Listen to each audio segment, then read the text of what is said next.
Episode 96 company का जलना, रिव्यांश का बदलता बिहेव। उसकी वार्निंग सुनकर विहान अपनी बड़ी बड़ी आंखों से रिव्यांश को देखने लगा। उसने ये नहीं सोचा था कि रिव्यांश ओबरॉय उसे इस तरह से ब्लैकमेल करेगा। उसने गहरी सांस भरी और रिव्यांश को घूरते हुए वहां से चला गया। अब उसके पास यहां से जाने के अलावा और कोई ऑप्शन नहीं था। वो रिव्यांश को आयरा के पास अकेला तो नहीं छोड़ना चाहता था, लेकिन रिव्यांश की वार्निंग से उसे मन मारकर वहां से निकलना पड़ा। तभी अचानक रिव्यांश के फ़ोन पर मैसेज की रिंगटोन बजी।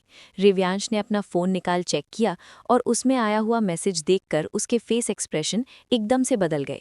उसका चेहरा काला पड़ने लगा और उंगलियों की पकड़ फ़ोन पर मजबूत होने लगी। उसके हाथों की नसें उभर आई थीं। वो सर्द नज़रों से आयरा को देख रहा था। उसकी आंखों में आज कुछ अलग सा नज़र आ रहा था। उसकी आंखें लाल हो चुकी थीं और माथे की नसें उभर आईं। उसने हल्का सा सर टेढ़ा कर अपनी उन लाल आंखों से आयरा को देखा। उसकी आंखें इस वक्त ऐसी थीं जैसे कोई तूफान आ गया हो। इधर दूसरी तरफ एक बड़ी सी बिल्डिंग आग की लपटों में जल रही थी। बहुत सारे लोग जोर से चिल्लाते हुए भाग रहे थे और बिल्डिंग के अंदर से चीखें रूह को कंपा देने वाली सुनाई दे रही थी। वो पूरी बिल्डिंग आग की लपटों में जल रही थी। उससे उठता तेज धुआं आसमान को काला बना रहा था। वहीं हॉस्पिटल में उन सबके जाने के बाद आयरा ने सर घुमा रिव्यांश को देखा और दांत पीसते हुए बोली, अब आपको जाने के लिए अलग से। उसने इतना ही कहा था तभी रिव्यांश ने अचानक ही उसका गला पकड़ लिया और उसे लिफ्ट कर वॉल से लगा दिया। आयरा उसके इस मूव से एक पल के लिए एकदम से हैरान रह गई।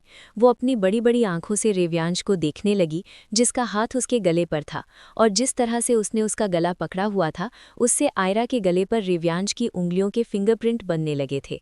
रिव्यांश की आंखों में गुस्सा साफ नजर आ रहा था, लेकिन फेस एक्सप्रेशन अभी भी नॉर्मल थे। आयरा एक पल के लिए रिव्यांश की आंखों को देखकर बहुत ज्यादा शॉक्ड हो चुकी थी। उसने पहले रिव्यांश की आंखों में खुद के लिए इतना गुस्सा नहीं देखा था।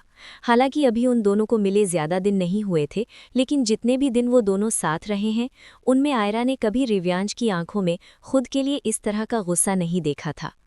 आयरा गौर से रिव्यांश के चेहरे को देख रही थी। उसने रिव्यांश से अपना गला छुड़वाने की कोई कोशिश नहीं की थी। रिव्यांश ने अपना एक हाथ आयरा के सर के पास वॉल पर रखा और उसके गले पर अपनी पकड़ मजबूत करते हुए एक एक शब्द चबाकर बोला, तुम्हारे लिए मैंने हर चीज़ टॉलरेट की है। तुम्हारा मिसबिहेव, गालियां, यहाँ तक मेरे डैड के साथ बदतमीजी भी। बट अब तुम्हारी हदें पार होने लगी है एंजल। तुम इस हद तक घिर जाओगी ये मैंने नहीं सोचा था। आई नो कि तुम्हारी मर्जी से शादी नहीं हुई थी, बट मैंने अभी तक ऐसा कुछ किया भी नहीं कि तुम्हें इस शादी से हर्ट हो। एक बात कान खोलकर सुन लो, तुम चाहे जो कर लो, तुम्हें डाइवोर्स तो मैं नहीं देने वाला हूं। जब तक तुम्हारी आखिरी सांस चलेगी तुम सिर्फ और सिर्फ रिव्यांश ओबेरॉय की रहोगी। ये बोलते हुए उसकी पकड़ और भी ज्यादा आयरा के गले पर मजबूत होने लगी, जिससे आयरा को सांस लेने में प्रॉब्लम होने लगी। लेकिन रिव्यांश ने गुस्से में भी उसका गला इतनी जोर से नहीं पकड़ा था कि आयरा की सांसें ही रुक जाएं। अगले ही पल रिव्यांश ने आयरा का गला छोड़ा और एक नज़र अंशिका जी को देखकर गुस्से से वार्ड से बाहर चला गया। आयरा वहीं वॉल से लगी खड़ी रह गई। उसने हल्के से अपने गले पर हाथ रखकर सहलाया और सर टेढ़ा कर डोर की तरफ देखा। उसे ये तो नहीं पता कि आखिर हुआ क्या, लेकिन इतना ज़रूर पता चल गया था कि कुछ तो बड़ा हुआ है। आयरा कुछ देर वॉल से पीठ टिकाए वहीं खड़ी रहकर डोर को देखती रहती है। उसके दिल दिमाग में सिर्फ रिव्यांश चल रहा था। उसने अपने दिल पर हाथ रखा और खुद से बोली, ये क्या हो रहा है? ये फीलिंग्स नहीं आनी चाहिए। मेरी लाइफ में इन फीलिंग्स की कोई जगह नहीं है। मिस्टर रिव्यांश ने मुझसे इस तरह बात की, इसके जवाब में मैंने उन्हें कुछ कहा क्यों नहीं? पहले तो कभी ऐसा नहीं हुआ। खुद से ये कहते हुए उसने कस के अपने हाथों की मुट्ठियां बंद कर लीं। उसे खुद पर ही बहुत ज्यादा गुस्सा आ रहा था कि क्यों उसने रिव्यांश को कुछ नहीं कहा। उसे प्रॉब्लम हो रही थी अपने अंदर उठ रही फीलिंग से। आयरा ने एक गहरी सांस भरी और अपने माइंड में चल रहे थॉट्स को झटक दिया। वो अंशिका के पास आकर चेयर पर बैठ गई और उनका हाथ पकड़ उंगली से सहलाते हुए उनके चेहरे को देखने लगी। उसके माइंड में अभी भी रिव्यांश ही चल रहा था। वो चाहकर भी उसे अपने माइंड से नहीं निकाल पा रही थी। इधर दूसरी तरफ रिव्यांश फुल स्पीड में कार ड्राइव कर रहा था। इस वक्त उसकी आंखें सुर्ख लाल हो रखी थीं, जिन्हें देखकर ही उसके गुस्से का पता चल रहा था। कुछ देर बाद उसने झटके से कार को रोका और सर घुमा विंडो से बाहर देखा। सामने एक बहुत बड़ी खूबसूरत सी बिल्डिंग आग की लपटों में जल रही थी। लोगों के चिल्लाने की आवाज़ें रिव्यांश के कानों में पड़ रही थीं और आग की लपटें उसकी आंखों में नजर आ रही थीं। Media reports, police, ambulance, fire fighters आग बुझाने में लगे थे। पुलिस बूढ़े बच्चों को एम्बुलेंस में बिठा रही थी और रिपोर्ट सब कुछ कैमरे में रिपोर्ट कर रहे थे। बिल्डिंग को जलते हुए देखकर रिव्यांश की पकड़ स्टीयरिंग पर मजबूत होने लगी। ये बिल्डिंग उसके दादाजी की थी, जिसे त्रिहान जी ने अपने हार्डवर्क से संभाला था। ये उनकी आखिरी निशानी थी। त्रिहान जी अपने डैड के बहुत ज्यादा क्लोज थे। उनकी डेथ बहुत साल पहले हो गई थी, जब रिव्यांश की मॉम उसके डैड को छोड़कर गई थी। तब रिव्यांश के दादाजी के सगे भाई और भाभी ने त्रिहान जी को संभाला था। अभी वो दोनों त्रिहान मैंशन में नहीं रहते हैं। रिव्यांश की शादी अचानक से हुई थी, इसलिए किसी को आने का टाइम नहीं मिला। रिसेप्शन पार्टी सिर्फ अंडरवर्ल्ड के लोगों के लिए थी। शरीफ लोग वहां मौजूद नहीं हो सकते थे। रिव्यांश की आंखों में उस जलती हुई बिल्डिंग को देखकर अपने दादाजी का चेहरा घूमने लगा। उसकी आंखों में हल्का सा पानी भर आया। अगले ही पल वो कार लेकर वहां से निकल गया। कुछ देर बाद रिव्यांश की कार त्रिहान मैंशन के सामने आकर रुकी। वो कार से बाहर आया और सीधा मैंशन के अंदर चला गया। अंदर आते ही उसकी नजरें हॉल में बैठे त्रिहान जी पर पड़ी, जिनका ध्यान अपने फोन में था। रिव्यांश ने कुछ पल खड़े रहकर उन्हें देखा और फिर अपने कदम उनकी तरफ बढ़ा दिए। वो उनके पास आया, तभी उसे उस वीडियो से चीखने की आवाजें सुनाई दी। रिव्यांश ने तुरंत त्रिहान जी के फोन को देखा, जिसमें जलती बिल्डिंग का वीडियो चल रहा था। तभी त्रिहान जी के हाथ से फोन छूटकर नीचे गिर गया और उनकी सुर्ख लाल हो चुकी आंखों से एक बूंद आंसू की बह गालों पर लुढ़क आई। एपिसोड 97। त्रिहान जी की आंखों में पानी। रिव्यांश ने तुरंत त्रिहान जी के फोन को देखा, जिसमें जलती बिल्डिंग का ही वीडियो चल रहा था। तभी त्रिहान जी के हाथ से फोन छुटकर नीचे गिर गया और उनकी सुर्ख लाल हो चुकी आंखों से एक बूंद आंसू की बह गालों पर लुढ़क आई। वो आंसू की बूंद ऐसी लग रही थी जैसे खून की बूंद हो।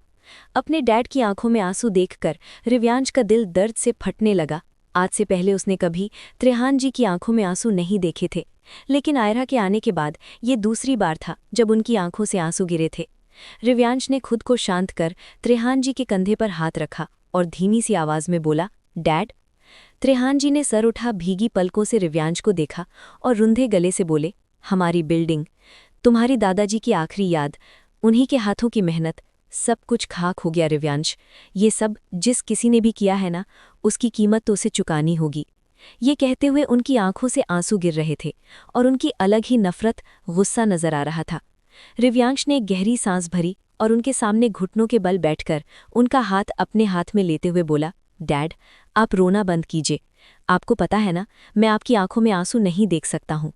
त्रिहान जी ने भीगी पलकों से उसे देखा और फिर अपना हाथ छुड़वाते हुए बोले, हमें अकेला रहना है। हमने अंकित को बोल दिया है, ये जिस किसी ने भी किया है वो कल का सूरज न देख पाए, ये ध्यान रखना, फिर चाहे वो जो कोई भी हो। बोलकर वो वहां से सीधे अपने रूम में चले गए। रिव्यांश अपनी आंखें बंद कर 2 उंगलियों से माथे को रब करते हुए सर्द आवाज में बोला, I am sorry dad, but उसे मैं नहीं मार सकता हूँ। If you are my life, then that is the reason to live life. बोलकर उसने अपने माथे पर आ रहे बालों को पीछे किया और उठकर बाहर चला गया। रिव्यांश सीधे मेंशन के बेक साइड आया। उसने एक जगह रुककर अपने पैर से टैब किया। अगले ही पल वहां से जमीन हट गई और सीढ़ियां दिखाई देने लगी और साथ में कुछ लोगों के दर्द में चीखने चिल्लाने की आवाजें भी सुनाई दी, जिन्हें सुनकर रिव्यांश के फेस पर डेविल स्माइल आ गई। वो सीढ़ियों से होते हुए उस अंडरग्राउंड जगह पर आ गया। वो जैसे जैसे सीढ़ियां उतर रहा था, वैसे वैसे चीखने की आवाजें उसे और भी जोर से सुनाई दे रही थी। रिव्यांश चलते हुए हॉल में आया। उसने सीधे फ्लोर पर घुटनों के बल बैठे 3 आदमियों की तरफ देखा, जिनका चेहरा नीचे झुका हुआ था। उनके मुंह से खून बहते हुए फ्लोर पर गिर रहा था। माथे, हाथ, पैर, गर्दन, हर जगह गहरे जख्म ऐसे बने हुए थे जैसे न जाने उन्हें कितनी देर तक बेल्ट से मारा हो। तभी उनके पीछे खड़े 4 वेल ट्रेन्ड बॉडीगार्ड्स की नजरें अचानक ही रिव्यांश पर पड़ी और उसे देखते ही उन चारों ने अपना सर झुकाए एक साथ ग्रीट करते हुए कहा, हेलो सर।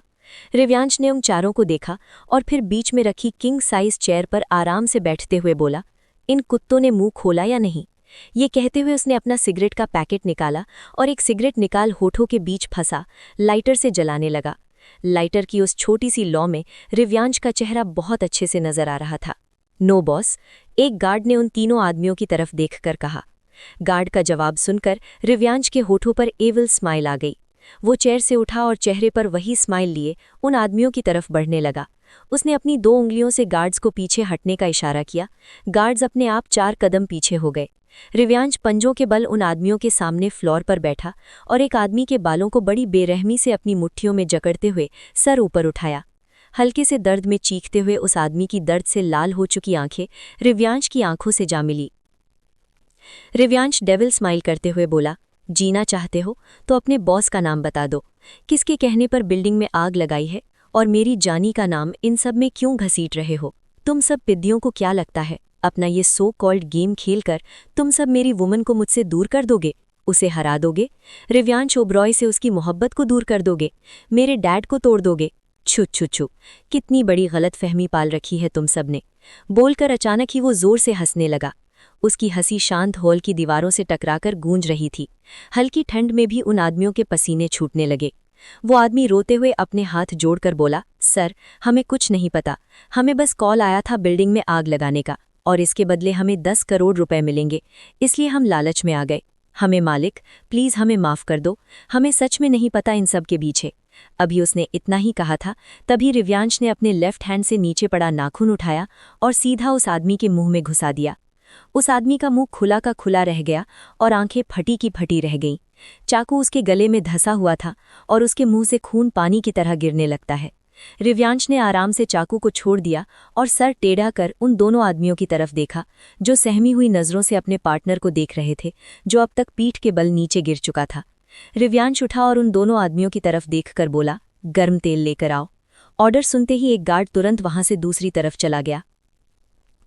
आज के लिए बस इतना ही, मिलते हैं नेक्स्ट पार्ट में। Episode 98 cruelty. दुल्हन बना के हमको राजाजी ले जाना। उन दोनों आदमियों की आंखों में पानी आ गया। उनमें से एक आदमी रिव्यांश के पैरों में गिरकर गिड़गिड़ाते हुए बोला, सो प्लीज़ हमें मार दो, हमें गोली मार दो, हमें मौत मंजूर है लेकिन प्लीज़ तड़पाओ मत, हमें सच में कुछ भी नहीं पता है। रिव्यांश के फेस पर तिरछी स्माइल आ गई। वो उसी तरह से मुस्कुराते हुए बोला, मौत एक बार आती है लेकिन जो दर्द में जान निकलती है उसका मज़ा ही कुछ और है। तभी वो गार्ड एक बाउल अपने हाथ में पकड़े हुए आया। उसने बाउल को मोटे कपड़े से पकड़ा हुआ था। रिव्यांश ने उसके हाथ से बाउल लिया और शैतानी तरीके से मुस्कुराते हुए उस आदमी को देखा जो खौफ भरी आंखों से उसके हाथ में मौजूद बाउल को ही देख रहा था। रिव्यांश ने उसी तरह से मुस्कुराते हुए उस बाउल का तेल उस आदमी पर उंडेलना शुरू कर दिया। गरम की तेल की बूंद जैसे ही उस आदमी के सर पर पड़ी तो वो दर्द में छटपटा उठा। ऐसा लग रहा था जैसे कोई उसके सर की स्किन को तेजाब से जला रहा हो। आह! उसने चिल्लाते हुए अपने सर पर दोनों हाथ रख लिए, लेकिन तभी वो गर्म तेल उसके हाथों पर गिरने लगा। उसने तुरंत अपने हाथ हटा लिए और बुरी तरह रोने लगा। उसके हाथ लाल हो गए। अब गर्म तेल उसके चेहरे पर, गर्दन पर गिरने लगा। वो आदमी दर्द में तड़पते हुए फ्लोर पर गिर गया और बुरी तरह अपने हाथ पैरों को मारने लगा। रिव्यांश आराम से उसे दर्द में तड़पते हुए देख रहा था। उसकी चीखें उसके दिल को सुकून दे रही थीं। रिव्यांश ने सारे बाउल का गर्म तेल उसके चेहरे पर उंडेल दिया। उसकी आंखों के कोने सूज गए और चेहरे पर गर्म तेल की वजह से छाले उठने लगे। रिव्यांश ने बाउल को गार्ड के हाथ में दिया और अपने एक पैर को उस आदमी के चेहरे पर रखकर मसलने लगा। उस आदमी की नाक रिव्यांश के सूज के नीचे दबी हुई थी और अब उसे सांस लेने में प्रॉब्लम होने लगी। रिव्यांश बुरी तरह अपने शूज से उसके चेहरे को मसलने लगा। वो आदमी दर्द में जोर से चिल्लाए जा रहा था, मौत की भीख मांग रहा था। चिल्ला चिल्लाकर उसका गला भी बैठने लगा था, लेकिन रिव्यांश को रति भर भी फर्क नहीं पड़ रहा था। उस आदमी के मुंह से खून निकलने लगा। गर्म तेल की वजह से उसकी स्किन वैसे ही बहुत सेंसिटिव हो चुकी थी और अब चेहरे की पूरी स्किन छिलने लगी, जिससे खून बहते हुए उसका चेहरा लाल नजर आने लगा। उसका पूरा चेहरा खून से सन चुका था। रिव्यांश उसके चेहरे को देखते हुए अपनी बेहद ही सर्द आवाज में बोला, तुम लोगों को क्या लगा था कि तुम सब मुझे मेरी गुड़िया से दूर कर दोगे? जान है वो मेरी, और रिव्यांश ओबेरॉय की जान को कोई छू सके इतनी किसी की औकात नहीं है। जो कोई भी हमारे बीच गलत फहमी पैदा करने की सोच रहा है, उसकी सोच की ऐसी की तैसी नहीं की तो मेरा नाम भी रिव्यांश ओबेरॉय नहीं। इसी के साथ उसने एक जोर की लात उसके चेहरे पर दे मारी। वो आदमी जोर से दर्द में चिल्लाया। उसकी आंखें ऑलमोस्ट बंद हो चुकी थीं। वो बेहोशी की हालत में था। वो तीसरा आदमी अपने दोनों साथियों की हालत देखकर और भी ज्यादा घबरा गया। तभी उसकी नजरें अपने पार्टनर के मुंह में धंसे चाकू पर पड़ी।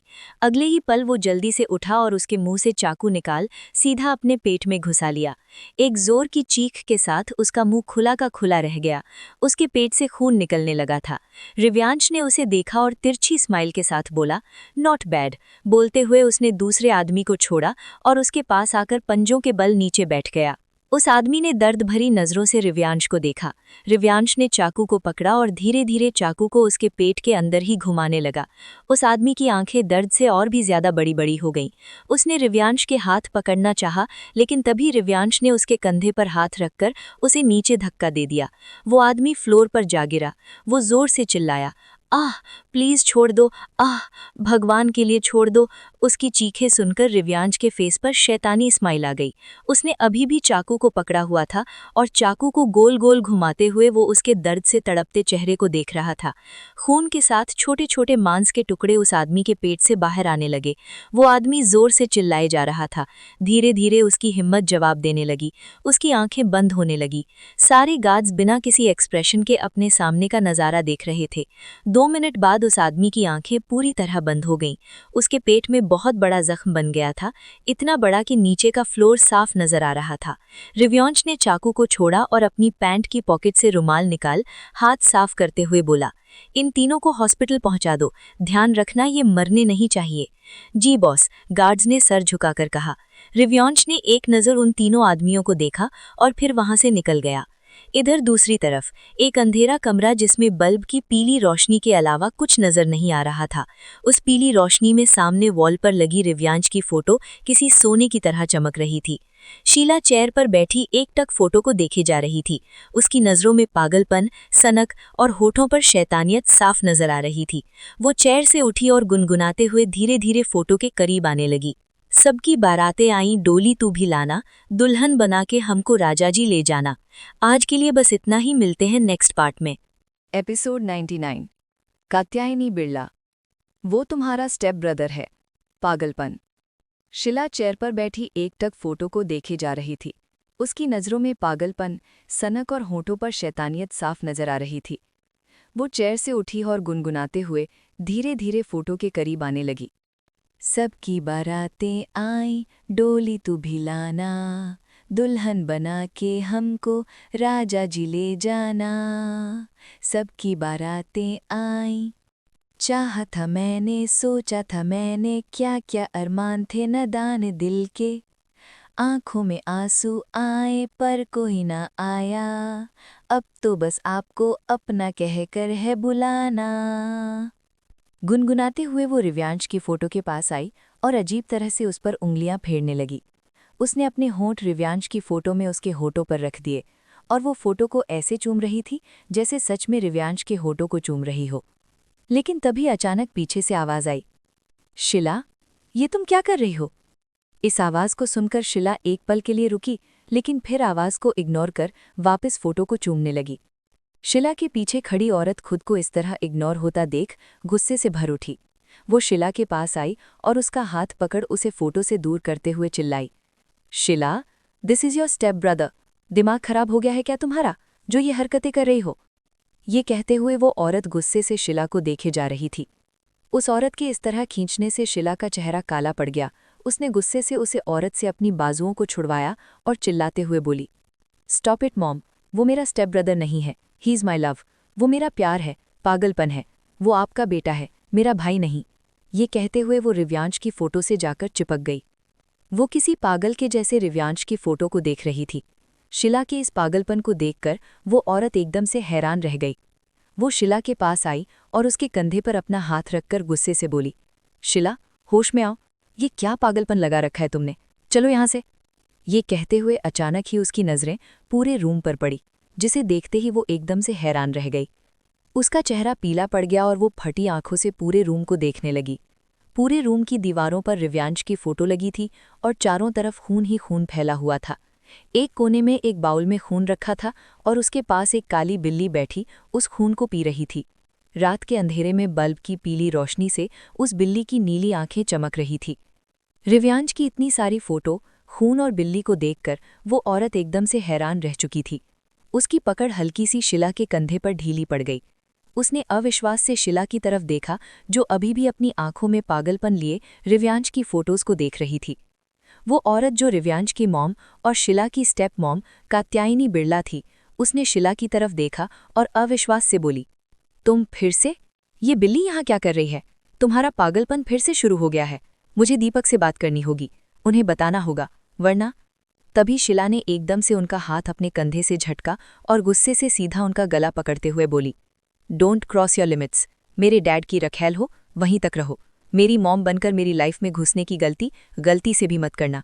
क्या बताओगी डैड को? हाँ बोलो, क्या बताओगी? ये कहते हुए उसकी पकड़ और भी ज्यादा मजबूत होने लगी, जिससे कात्यायनी को सांस लेने में प्रॉब्लम होने लगी। उसकी आंखें बाहर आने को हो गईं। उसने कस के शिला के दोनों हाथों को पकड़ लिया और उसे खुद से दूर करने लगी। शिला अपनी गर्दन टेढ़ी किए शैतानी तरीके से मुस्कुराते हुए कात्यायनी बिरला को देख रही थी। कात्यायनी बिरला की सांसें अब फूलने लगी थीं। वो सांस लेने के लिए छटपटा रही थी। तभी शिला ने एकदम से कात्यायनी का गला छोड़ दिया। उसके छोड़ते ही कात्यायनी जोर जोर से खांसने लगी। वो अपने गले पर हाथ रखे लंबी लंबी सांसें ले रही थी। उसने नजरें उठा शिला को देखा, जो अब वापस रिव्यांश की फोटो को देख रही थी। शिला बेहद अजीब तरह से रिव्यांश के गाल पर अपनी उंगली फिराते हुए बोली, जनाब जी, आप सिर्फ मेरे हो, सिर्फ और सिर्फ मेरे। आपको मुझसे कोई नहीं छीन सकता है। वो लड़की, क्या नाम था उसका? हाँ याद आया, आयरा गोयनका। उसे जल्द से जल्द मरना होगा।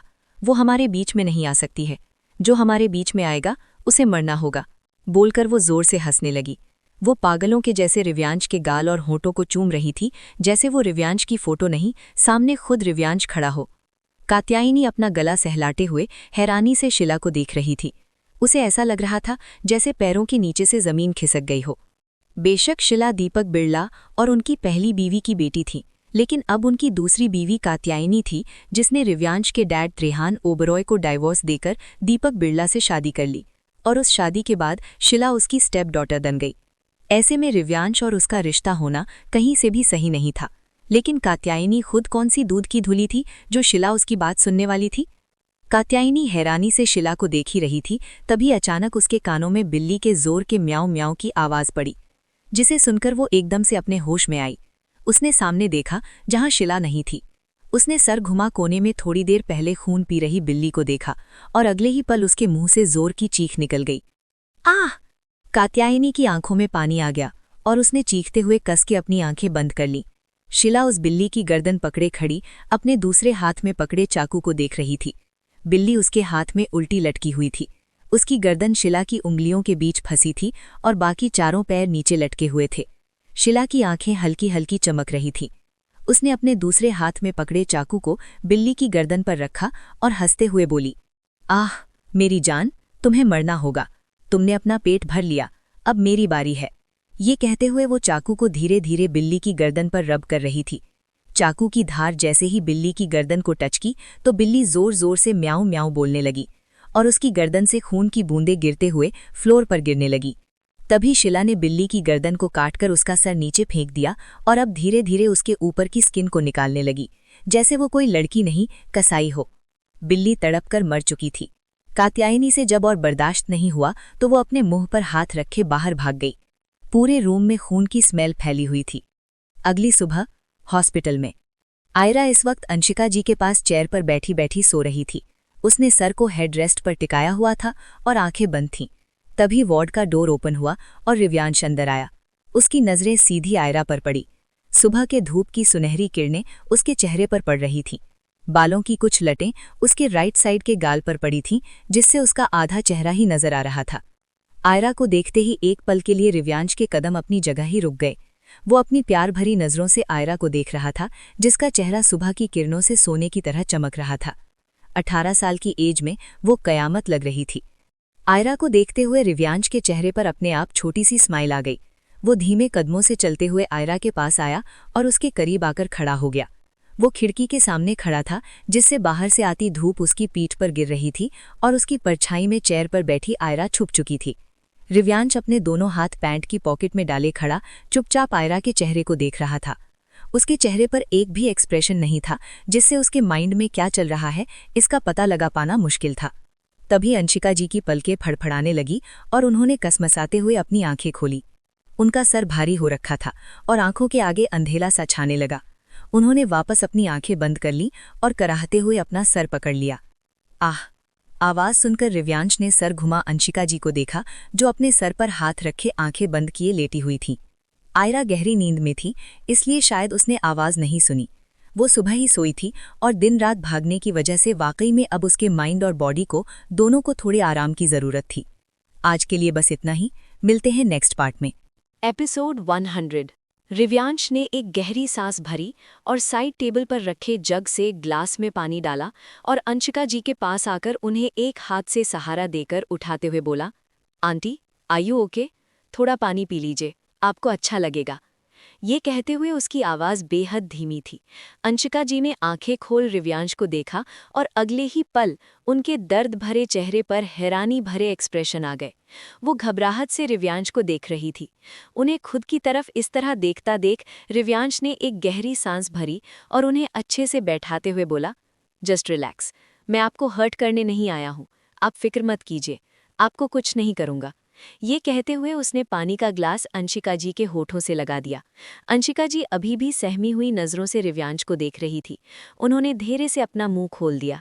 रिव्यांश ने उन्हें थोड़ा सा पानी पिलाया और ग्लास साइड में रखकर उनकी पीठ के पीछे पिलो रख दिया ताकि अंशिका जी आराम से बैठ सके। अंशिका जी चुपचाप रिव्यांश को देख रही थी। तभी उनकी नज़रें आयरा पर पड़ी, जो बेहद शांति से उन दोनों को देख रही थी। हल्की सी आवाज़ से भी आयरा की नींद खुल गई थी। अंशिका जी धीमी सी आवाज में बोली, आयरा, मेरी बच्ची। आयरा ने उन्हें देखा और चेयर से उठकर उनके पास आकर एकदम से उनके गले से लग गई। अंशिका जी की हल्की सी आह निकल गई, लेकिन उन्होंने अपनी उस आवाज़ को गले में ही दबा लिया। उनकी बॉडी पहले की बजाय बहुत वीक हो गई थी और अभी उन्हें बॉडी पेन हो रहा था। रिव्यांश अभी भी अंशिका जी के बेड के पास खड़ा था और शांति से दोनों माँ बेटी को देख रहा था। उन दोनों को ऐसे गले लगे देखकर उसकी आंखों के सामने कुछ यादें घूमने लगी। एक 3 साल का बच्चा एक औरत के सीने से लगा उसकी गोद में बैठा था। तभी उस औरत ने उस बच्चे को खुद से दूर किया और जोर से चिल्लाई, अपना ड्रामा बंद करो रिव्यांश, मुझे शूट पर जाना है। मेरे पास इतना टाइम नहीं है कि तुम्हें हर वक्त अपने पास रख सकूं। 3 साल के हो गए हो, इतना बड़ा कर दिया है तुम्हें। अब अपने बाप के पास जाओ, वहीं संभालेंगे तुम्हें। ये कहते हुए वो खड़ी हो गई और गुस्से से उस बच्चे को देखने लगी। उस औरत की डांट सुनकर उस 3 साल के मासूम बच्चे की आंखों में पानी आ गया। उसने अपना सर झुका लिया और सिसकते हुए रोने लगा। तभी वहां एक आदमी आया और गुस्से से चिल्लाया, कात्यानी, तुम इस तरह मेरे बेटे से बात नहीं कर सकती हो। कैसी माँ हो तुम? अपने बच्चे से इस तरह बात करते हुए तुम्हें जरा सी भी शर्म नहीं आई? ये बच्चा है, इसे कैसा लगता होगा तुम्हारे इस तरह के बिहेव से? तभी कात्यायनी उसी लहजे में बोली, मैंने ठेका नहीं ले रखा है किसे कैसे लगता होगा। अपना करियर छोड़कर इसे पैदा कर दिया, क्या वो कम है? आप सब लोगों को पाल रही हूँ, दिन रात भाग रही हूँ, कभी घर में तो कभी बाहर। मैं हूँ तो तुम सब चल रहे हो, वरना अभी पता चल जाता कात्यायनी चीज क्या है। खुद का बिजनेस तो संभाला नहीं जाता है और आए बड़े मुझे ज्ञान देने वाले। बोलकर कात्यायनी ने एक नज़र 3 साल के मासूम से रिव्यांश को देखा और फिर मुंह बनाते हुए बाहर निकल गई। रिव्यांश त्रेहान जी की गर्दन में सर छुपाए कात्यायनी जी को जाते देख रहा था। उसकी आंखों में जो मासूमियत थी वो धीरे धीरे अब फीकी पड़ने लगी थी। उसने कस के त्रेहान जी के कॉलर को अपनी मुट्ठियों में भर लिया। अपनी माँ के कहे एक एक शब्द उसके कानों में गूंज रहे थे। तभी अचानक रिव्यांश होश में आया। उसकी आंखें हल्की लाल हो रखी थी और उनमें अलग ही नफरत दर्द नजर आ रहा था। वो बिना कुछ बोले सीधा वार्ड से बाहर निकल गया। जाने की आवाज़ सुनकर अंशिका जी और आयरा ने उस तरफ देखा जहां से अभी अभी रिव्यांश बाहर गया था। आयरा ने एक गहरी सांस भरी और अंशिका जी से दूर होकर सॉफ्ट आवाज़ में बोली, मॉम, आप ठीक हैं? कहीं पेन हो रहा है तो बेझिझक बता दीजिए, मैं अभी डॉक्टर को बुला लाती हूँ। वैसे भी आपका चेकअप करना है, मैं डॉक्टर को बुला ही लेती हूँ। ये कहते हुए वो अपना फ़ोन ढूंढने लगी। कल शाम से उसने अपना फ़ोन नहीं लिया था और ना ही वो यहाँ से बाहर निकली थी।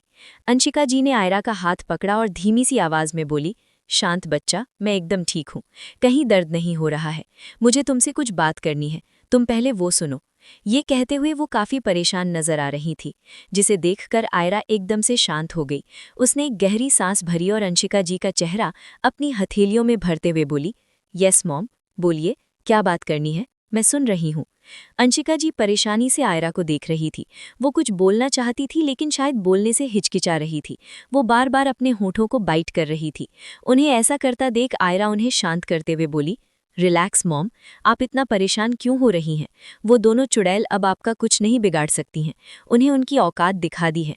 वो इसी हॉस्पिटल के किसी कोने में पड़ी अपनी हड्डियां जुड़वा रही होंगी।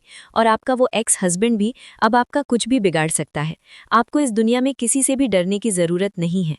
ये कहते हुए उसने अंशिका जी को अपने सीने से लगा लिया और उनकी पीठ सहलाते हुए शांत करने लगी। उसने मशीन की तरफ देखा जिसमें अंशिका जी के दिल की धड़कनें बढ़ती हुई दिखाई दे रही थी। आयरा उनकी पीठ सहलाते हुए शांत करने लगी। उसे इस वक्त कलिका और कशिश पर बहुत तेज गुस्सा आ रहा था। उसे पता था कि अंशिका जी इतना पैनिक कलिका की वजह से ही कर रही हैं। लास्ट टाइम कलिका ने उनके साथ जो किया था उसी की वजह से अंशिका जी हॉस्पिटल में है।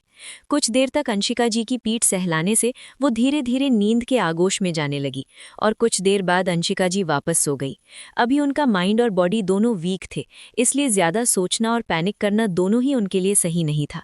उनके सो जाने के बाद आयरा ने उन्हें बिस्तर पर लेटाया और उनके माथे पर किस करके वार्ड से बाहर निकल गई।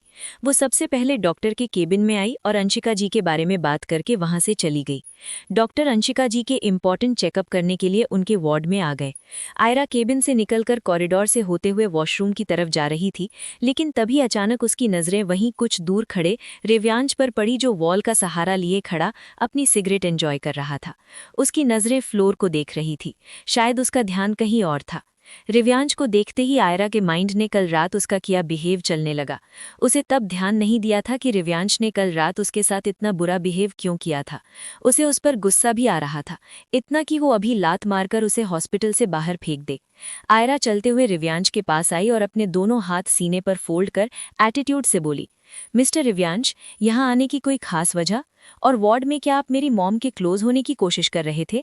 Listen, she is my mom, और मेरी मॉम के मेरे अलावा कोई करीब जाए ये मुझे नहीं पसंद। रिव्यांश ने उसे देखा और बिना किसी एक्सप्रेशन के बोला, पसंद तो मुझे तुम्हारा इतना बोलना नहीं, लेकिन फिर भी तुम्हारी हर एक बात सुन रहा हूं ना। आयरा ने एक भौं ऊपर उठाते हुए रिव्यांश को देखा और झट से बोली, what do you mean by पसंद नहीं? अगर आपको मेरा बोलना पसंद नहीं तो डॉक्टर के पास जाकर अपने कान निकलवाएं, फिर आपको प्रॉब्लम नहीं होगी। मेरी नहीं, आपको फिर किसी की बात नहीं सुनाई देगी। रिव्यांश चुपचाप आयरा का चेहरा देख रहा था।